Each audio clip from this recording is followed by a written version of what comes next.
નમસ્કાર તાલીમાર્થીઓ, કેમ છો બધા? મજામાં ને? અધ્યાપન મંદિર અંતર્ગત હું પ્રોફેસર ઋષિરાજસિંહ ચુડાસમા આપ સૌનું હાર્દિક સ્વાગત કરું છું. યા દેવી સર્વભૂતેષુ માં લક્ષ્મી રૂપેણ સંસ્થિતા નમસ્તસ્યે નમસ્તસ્યે નમસ્તસ્યે નમો નમઃ. તાલીમાર્થીઓ, P3 ની અંદર આપણે એકમ 4 એટલે કે યુનિટ 4 શરૂ કરેલું છે, જેમાં ખાસ કરી અને 4.1 આપણે પોઈન્ટ જે છે એ શરૂ કરેલો છે. પોઈન્ટ 4.1 અને તેની અંદર ખાસ કરી અને આપણે વાત કરીએ છીએ અધ્યાપન સૂત્રોની. આની પહેલાના વિડીયોની અંદર આપણે યુનિટ 4 શરૂ કરેલું છે, એમાં 4.1 ની આપણે શરૂઆત કરેલી છે. આ એ જ સિરીઝનો બીજો વિડીયો છે, જેની અંદર આપણે અધ્યાપન સૂત્રોની વાત કરી રહ્યા છીએ.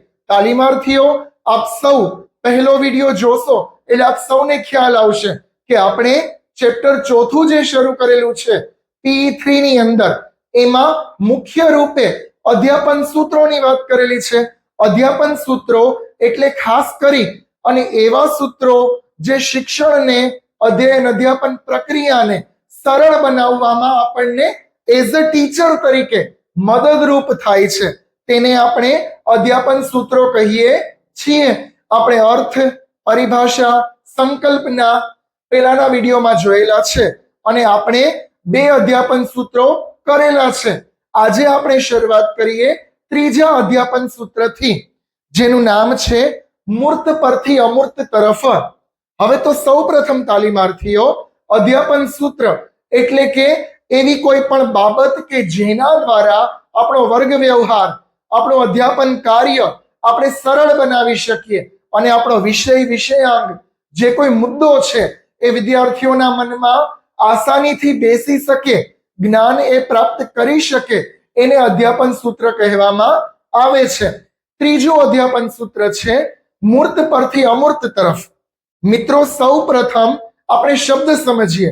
મૂર્ત પરથી અમૂર્ત તરફ, ઇન ધ સેન્સ કે મૂર્ત એટલે કે નરી આંખે જોઈ શકાય તેવી વસ્તુઓ, તેને મૂર્ત કહેવામાં આવે છે. મૂર્ત પરથી શબ્દ બન્યો મૂર્તિ, પ્રતિમા. આપણે જેને સ્ટેચ્યુ કહીએ છીએ કે જેને આપણે નરી આંખે જોઈ શકીએ છીએ, તે મૂર્ત છે. હવે તેના પરથી અમૂર્ત તરફ લઈ જવાના છે બાળકોને, એટલે જ અધ્યાપન સૂત્રનું નામ છે મૂર્ત પરથી અમૂર્ત તરફ. તો મૂર્ત એટલે નરી આંખે જોઈ શકાય તેવું, અમૂર્ત એટલે જે જોઈ ન શકાય પરંતુ માત્ર કલ્પના કરી શકાય, તેને અમૂર્ત કહેવામાં આવે છે. તો તાલીમાર્થીઓ, હવે કોન્સેપ્ટ સમજો કે મૂર્ત પરથી અમૂર્ત તરફ કોઈ એવી શિક્ષણની અંદર, આપણા વિષયાંગની અંદર કોઈ એવી ઘટના કે જે સમજાવવા સૌ પ્રથમ આપણે સૌએ મૂર્ત વસ્તુઓનો સહારો લેવો પડે. મૂર્ત સમજાવ્યા બાદ આપણે વિદ્યાર્થીઓને અમૂર્તતા તરફ દોરી શકીએ છીએ, તેને કહેવામાં આવે છે મૂર્ત પરથી અમૂર્ત તરફનું અધ્યાપન સૂત્ર. ઘણા બધા એવા વિષયોમાં, ઘણા વિષયાંગમાં અલગ અલગ મુદ્દાઓ એવા છે કે જેની માત્ર વિદ્યાર્થીઓ કલ્પના કરી શકે છે, એમ કે જે અત્યારે નરી આંખે જોઈ શકાતા નથી, પરંતુ સમજવા જરૂરી છે કારણ કે અભ્યાસક્રમમાં છે. તો શિક્ષક તરીકે આપણે શું કરી શકાય કે જે કોઈ મૂર્ત વસ્તુ છે તે સૌ પ્રથમ એને બતાવીએ અને બતાવ્યા બાદ આપણે હવે કલ્પના કરવાનું કહીએ વિદ્યાર્થીઓને કે હા, તો આ રીતે આવી જ અમૂર્ત વસ્તુઓ છે. તો વિદ્યાર્થીઓ શું કરશે? પોતાના મગજને દોડાવશે અને કલ્પના થતા થઈ જશે. તેને કહેવામાં આવે છે મૂર્ત પરથી અમૂર્ત તરફ. આપણે જોઈએ તો અભ્યાસક્રમના ઘણા મુદ્દાઓ એવા છે જે માનસિક પ્રક્રિયા સાથે જોડાયેલા છે. ઘણા બધા મુદ્દાઓ માનસિક પ્રક્રિયા સાથે જોડાયેલા હોય, જેમાં ખાસ કરી અને ઇન્દ્રિયોનું જ્ઞાન મહત્વનું છે. ઇન્દ્રિય, આપણી જે પંચેન્દ્રિયો છે, એ 5 ઇન્દ્રિયો દ્વારા સ્પર્શી શકાય, જોઈ શકાય, સૂંઘી શકાય, ટચ કરી શકાય અને સાંભળી શકાય. એવી જે આપણી પંચેન્દ્રિયો, જેને જ્ઞાનેન્દ્રિયો કહેવામાં આવે છે, તેના સ્પર્શથી તેનો અનુભવ કરાવવાથી આપણે વિદ્યાર્થીઓને મૂર્તતા સમજાવીએ છીએ. પછી એના જેવી જ બીજી વસ્તુ કે હા આ રીતે હવે આવું હશે તેને અમૂર્ત કહેવામાં આવે છે. તો આ રીતે આપણે મૂર્તનો ઉપયોગ કરી અને વિદ્યાર્થીઓને અમૂર્ત તરફ લઈ જવાના છે. તે જ અધ્યાપન સૂત્ર કહે છે. જેમ કે આપણે ઉદાહરણથી સમજીએ તો તાલીમાર્થીઓ, હું તમને એક પ્રયોગ કરીને બતાવું. જેમ કે આપણે આપણા વિદ્યાર્થીઓને વિષયાંગ છે, ટોપિકનું નામ છે કે રેત ઘડી. તો હવે રેત ઘડી વિશે આપણે ભણાવવું છે વિજ્ઞાનમાં. આપણે એ લોકોને રેત ઘડી શું છે એ સમજાવવા માટે સામાન્ય નોર્મલ આપણી ઘડિયાળ જે છે, વોચ, પછી કાંડા ઘડિયાળ હોય કે વોલ ક્લોક હોય, એ તમે બતાવો. એટલે મૂર્ત વસ્તુ કઈ થઈ? તો આ ઘડિયાળ થઈ. ઘડિયાળને બતાવ્યા એટલે કે મૂર્ત વસ્તુ બતાવી. પછી આપણે તેને કહીએ કે આ રીતે રેત ઘડી છે, જલ ઘડી છે, તે પણ આ ઘડિયાળની જેમ જ સમય બતાવવાનું કાર્ય કરે છે. તો તેને કહેવાય મૂર્ત પરથી અમૂર્ત તરફ.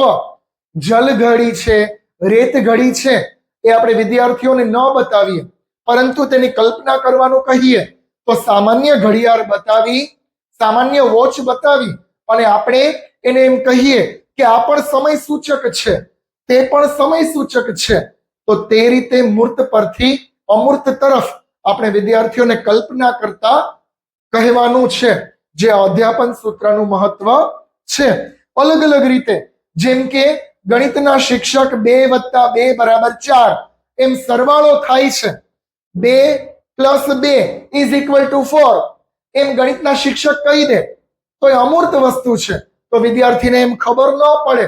પણ મૂર્તથી બતાવવું હોય તો કેમ બતાવાય?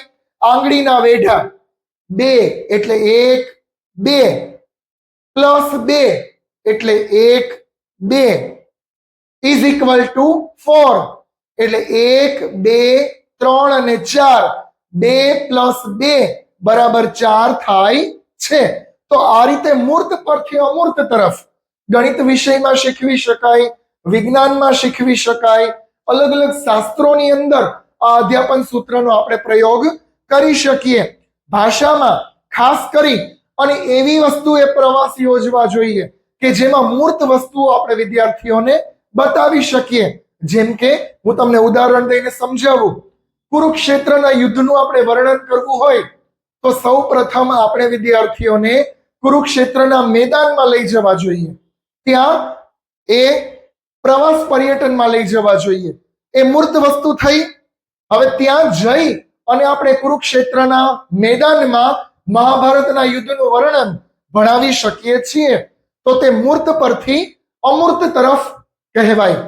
જેમ કે કુરુક્ષેત્રના મેદાનમાં રૂબરૂ લઈ જઈએ, અહીંયા પ્રવાસ યોજીએ અને અહીંયા જ જઈ અને આપણે મહાભારતનું યુદ્ધ ભણાવીએ, ત્યારે આ સૂત્ર જે છે એ સાર્થક બને કે મૂર્ત પરથી અમૂર્ત તરફનું શિક્ષણ.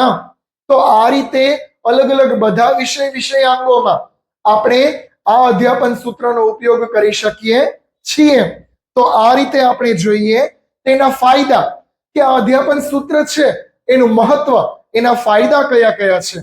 વિદ્યાર્થીઓની અમૂર્ત વિચાર શક્તિ વિકસે છે. એ તો વિકસે જ મિત્રો, કારણ કે મેદાનમાં લઈ જઈ અને કહેવાનું કે આ કુરુક્ષેત્ર છે, હવે અહીંયા જે યુદ્ધ થયું હતું આજથી 5,500 વર્ષ પહેલા, તો તેની જાણ કરાવવાની 5,000 વર્ષ પહેલા, તો તે મૂર્ત પરથી અમૂર્ત તરફ કહેવાય. એટલે વિચાર શક્તિ એની વધશે, કલ્પના શક્તિ વધશે.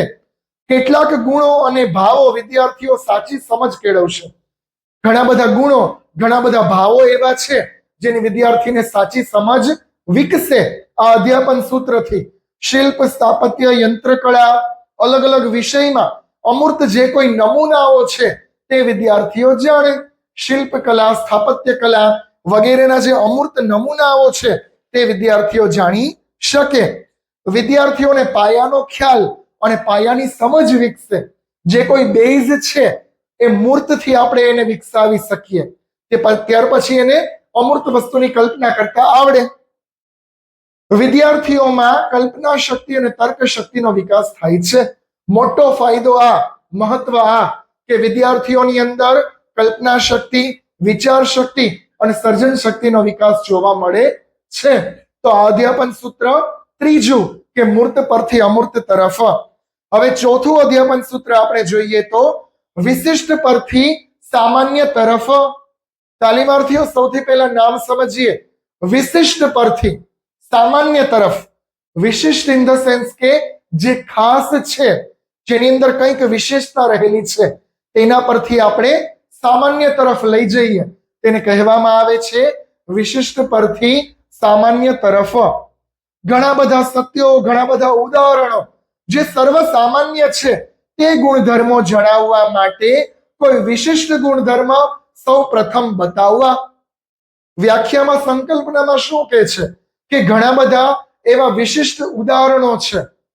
સામાન્ય રીતે જે સંકલ્પનાઓ છે તેનો ખ્યાલ આપવા માટે સૌ પ્રથમ તેનું વિશેષ ગુણધર્મ બતાવવું, એનો વિશેષતાનો મુખ્ય ખ્યાલ અપાવવો, ત્યારબાદ તેને સામાન્ય તરફ લઈ જવા. અધ્યાપન કાર્યમાં ઉદાહરણો વિકસાવવા માટે સૂત્રોને અનુસરવું. અલગ અલગ ઉદાહરણો સૌથી પહેલા કહી દેવાનું, પછી સૂત્ર કહેવાનું, એને કહેવાય વિશિષ્ટ પરથી સામાન્ય તરફ. સૌથી પહેલા ઉદાહરણો કહીએ. ઉદાહરણો કહ્યા બાદ આપણે તેને સામાન્ય તરફ એટલે નિયમ તરફ લઈ જઈએ, તેને કહેવામાં આવે છે વિશિષ્ટ પરથી સામાન્ય તરફનું અધ્યાપન સૂત્ર. આપણે ઉદાહરણથી સમજીએ તો ગણિતમાં ગણ વિશેનો સિદ્ધાંત, ખાલી ગણ વિશેનો ખ્યાલ વગેરેને લગતા ઉદાહરણો સ્પષ્ટ કરી શકીએ. ગણ વિશેનો સૌથી પહેલા તો સિદ્ધાંત વિકસાવવા, ખાલી ગણ વિશે એના ઉદાહરણો સૌથી પહેલા કહી દેવાના, પછી સિદ્ધાંતમાં કહેવાનું ગણ એટલે આ, તો તેને કહેવાય વિશિષ્ટ પરથી સામાન્ય તરફ. વિવિધ સ્વરૂપના પદાર્થોને ગરમ કરવાથી કદ વધે છે તે તેનું ગુણધર્મ છે, તેને લગતા પ્રયોગો ઉદાહરણો દ્વારા સ્પષ્ટ કરી શકાય છે. વિજ્ઞાનનું ઉદાહરણ આપણને આપ્યું કે ગરમ કરતા પદાર્થનું કદ વધે છે, તો સૌ પ્રથમ તે કદ વધે છે તે જણાવી દેવાનું વિદ્યાર્થીઓને. ત્યારબાદ તેનો ગુણધર્મ કહેવાનો કે ઉષ્મામયડી ઉર્જાને કારણે, ગરમીને કારણે તેનું કદ વિસ્તરણ પામે છે, તેને કહેવાય વિશિષ્ટ પરથી સામાન્ય તરફ. ભાષા શિક્ષણમાં આગમન પદ્ધતિ સૌ પ્રથમ ઉપયોગ કરી અને આપણે વિશિષ્ટ પરથી સામાન્ય તરફ લઈ જઈ શકીએ છીએ. આગમન પદ્ધતિની અંદર પણ આમ જ છે. સૌ પહેલા ઉદાહરણો કહી દેવાના, ત્યારબાદ નિયમની સ્પષ્ટતા કરવાની, એને કહેવાય વિશિષ્ટ પરથી સામાન્ય તરફ. કારણ કે નિયમો વિદ્યાર્થીઓને સૌ પ્રથમ કહીએ તો અઘરા લાગે, બોરિંગ લાગે, એટલા માટે ઉદાહરણો પહેલા કહેવાનું. એક્ઝામ્પલ કહી, દ્રષ્ટાંત જણાવી અને ત્યારબાદ નિયમની જાણ કરવાની, તેને કહેવાય વિશિષ્ટ પરથી સામાન્ય તરફનો નિયમ. તેના ફાયદા અને મહત્વ જોઈએ તો ગણિત, વિજ્ઞાન અને વ્યાકરણ જેવા વિષયમાં સ્પષ્ટીકરણ માટે આગમન પદ્ધતિને વ્યવહારુ બનાવવા આ સૂત્રનો ઉપયોગ કરી શકાય. ગણિત, વિજ્ઞાન અને ભાષા એની અંદર આગમન પદ્ધતિ વિકસાવવા માટે આપણે આ અધ્યાપન સૂત્રનો ઉપયોગ કરી શકીએ છીએ. ઉદાહરણોને આધારે મળેલું જ્ઞાન ચિરંજીવી રહે છે. સૌ પહેલા દ્રષ્ટાંત કહી દઈએ, એક્ઝામ્પલ થ્રુ આપણે નિયમ જણાવીએ તો ખાસ કરી અને એ જ્ઞાન જે છે એ ચિરસ્થાયી બને છે.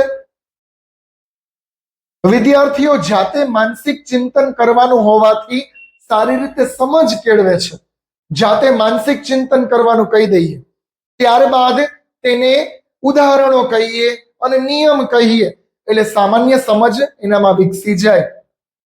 આગમન પદ્ધતિ જે છે એ ખાસ કરી અને વિદ્યાર્થીઓની માનસિક શક્તિ અને વિચારવાની શક્તિમાં વધારો કરે છે, રસમાં વધારો કરે છે. આ પદ્ધતિ દ્વારા રસની અંદર પણ વધારો જોવા મળે છે. ત્યારબાદનું પાંચમું અધ્યાપન સૂત્ર આપણે જોઈએ તો સમગ્ર પરથી ખંડ તરફ, અંશ તરફ. સમગ્ર પરથી અંશ તરફ શબ્દ સમજીએ. પાંચમું અધ્યાપન સૂત્ર સમગ્ર પરથી અંશ તરફ. સમગ્ર એટલે બધી બાબત આવી જાય છે તાલીમાર્થીઓ. સમગ્ર પરથી અંશ તરફ સૌ પહેલા આખી મેટર જણાવી દઈએ અને ત્યારબાદ એક એક ઘટનાક્રમ કહીએ તેને કહેવાય સમગ્ર પરથી અંશ તરફ. આપણે વ્યાખ્યાન સંકલ્પના જોઈએ તો આ અધ્યાપન સૂત્ર સમષ્ટિવાદી મનોવૈજ્ઞાનિક ઉપર આધાર રાખે છે. આપણને સૌને ખ્યાલ છે સમષ્ટિવાદી મનોવૈજ્ઞાનિક, સમષ્ટિ એટલે સૃષ્ટિ, તો આ રીતે આખા સંસાર સૃષ્ટિનું જે જ્ઞાન ધરાવે એને સમષ્ટિવાદી મનોવૈજ્ઞાનિક કહેવામાં આવે છે. તો આ અધ્યાપન સૂત્ર પણ એ જ રીતે છે કે સૌ પ્રથમ સમગ્રની જાણ કરાવી દેવાની, બધાની અત્ર તત્ર સર્વત્રની જાણ કરાવી દઈએ, ત્યારબાદ કોઈ એક અંશને ડિફાઇન કરીએ તેને કહેવાય સમગ્ર પરથી અંશ તરફ. મનમાં હંમેશા કોઈ પણ મોટી વસ્તુનો ખ્યાલ સૌ પ્રથમ દેવો જોઈએ, ત્યારબાદ તેના અલગ અલગ વિભાગોની જાણ કરવી જોઈએ. શું કહે છે સંકલ્પનાની અંદર? મનુષ્યનો એક સ્વભાવ છે કે જેમાં ખાસ કરી અને સૌથી મોટી જે મેટર હોય એ સૌ પહેલા કહી દઈએ, ત્યારબાદ અલગ અલગ ઘટનાક્રમ પ્રમાણે નાની નાની મેટર જણાવીએ તો વધુ યાદ રહે. આ એક સાયકોલોજી પોઈન્ટ છે. તો જેને કહેવાય ખાસ કરી અને સમગ્ર પરથી અંશ તરફ. આપણે ઉદાહરણો જોઈને સમજીએ તો કાવ્ય શિક્ષણમાં ભાષા શિક્ષક સૌ પહેલા શું કરશે? આખી કવિતા ગાઈ જશે અથવા કાવ્યનું પઠન કરી જશે, પછી એક એક અંતરા જે છે એને ડિફાઇન કરી અને સ્પષ્ટીકરણ કરાવશે. એને કહેવાય સમગ્ર પરથી અંશ તરફ. જેમ કે શ્રીમદ ભગવદ્ ગીતાનો 14મો કે 15મો અધ્યાય છે, એ 14મો કે 15મો અધ્યાય 13મો અધ્યાય સૌ પહેલા આખો ગવડાવી દેવાનો, ગવડાવી અને પછી એક એક શ્લોકનું ભાષાંતર કરી અને તેની સ્પષ્ટીકરણ કરાવવું એને કહેવાય સામાન્ય પરથી અંશ તરફ. બીજા ઉદાહરણો આપણે જોઈએ તો ખાસ કરી અને વિજ્ઞાનના જે શિક્ષકો છે એ પહેલા આખું હાડપિંજર બતાવી દેશે. સાયન્સની અંદર આખું હાડપિંજર બતાવી અને પછી અલગ અલગ બોડી પાર્ટની રચના સમજાવવાની થાય કે દિલ છે, દિમાગ છે, હાથ છે, પગ છે. એવી રીતે વિશિષ્ટ જે અલગ અલગ સમગ્ર વસ્તુ છે એ સમગ્રની જાણકારી આપ્યા બાદ તેના એક નાના નાના એકમને સમજાવવું એ ખાસ કરી અને સમગ્ર પરથી અંશ તરફના અધ્યાપન સૂત્રને આધારે છે. હવે તેનું આપણે મહત્વ જોઈએ, ફાયદા જોઈએ તો વિદ્યાર્થીઓ કોઈ એક વસ્તુ કે વિચારને સમગ્રપણે અનુભવ કરી અને તેની ભવ્યતાનો આનંદ લઈ શકશે.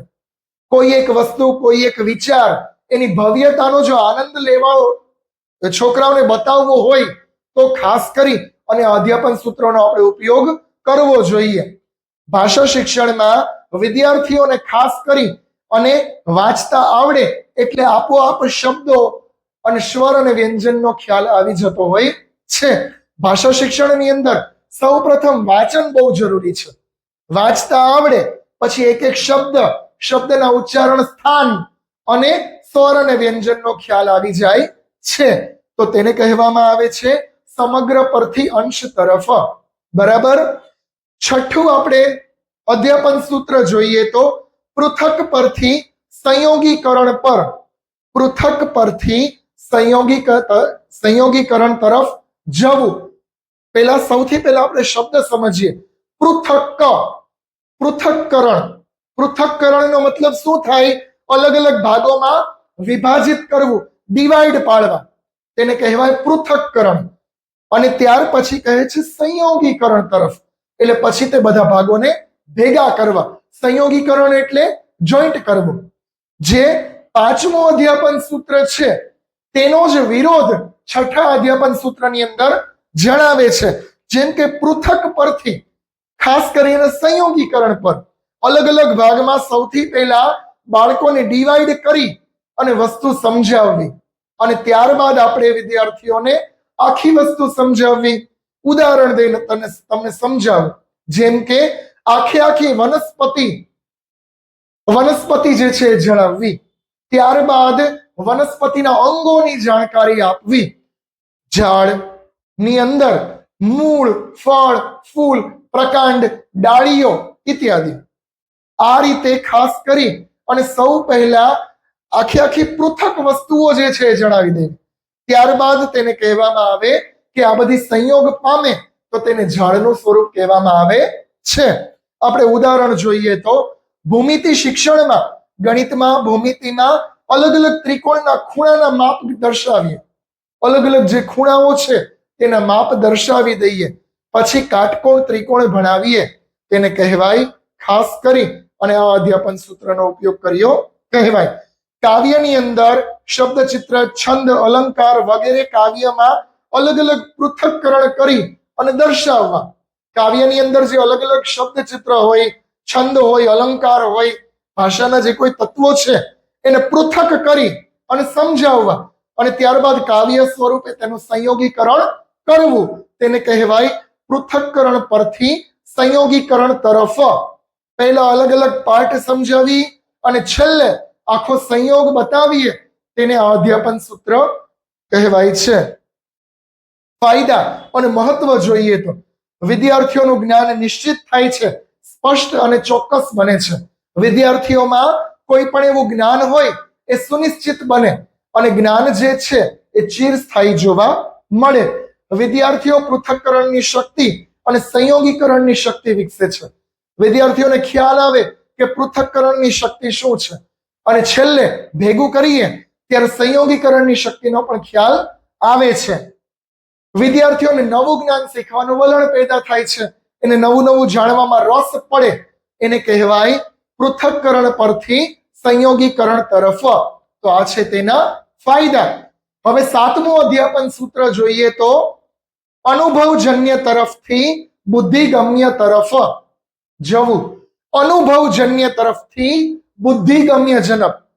તમે શબ્દો સમજો. સૌથી પહેલા અનુભવજન્ય એટલે અનુભવમાંથી પ્રાપ્ત થાય તે, અને બુદ્ધિગમ્ય તરફ.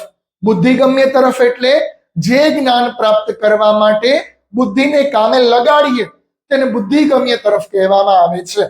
તો અનુભવ તરફથી જે કોઈ જ્ઞાન પ્રાપ્ત થાય એને સમજવા માટે ત્યારબાદ બુદ્ધિને કામે લગાડીએ ત્યારે આ અધ્યાપન સૂત્ર સાર્થક બને.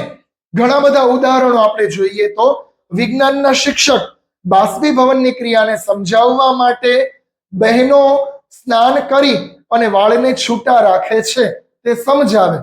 વિજ્ઞાનમાં આપણે બાષ્પીભવનની પ્રક્રિયા સમજાવવી હોય તો આપણે સૌપ્રથમ સમજાવવું પડે બાળકોને કે બહેનો હેર વોશ કરી અને વાળને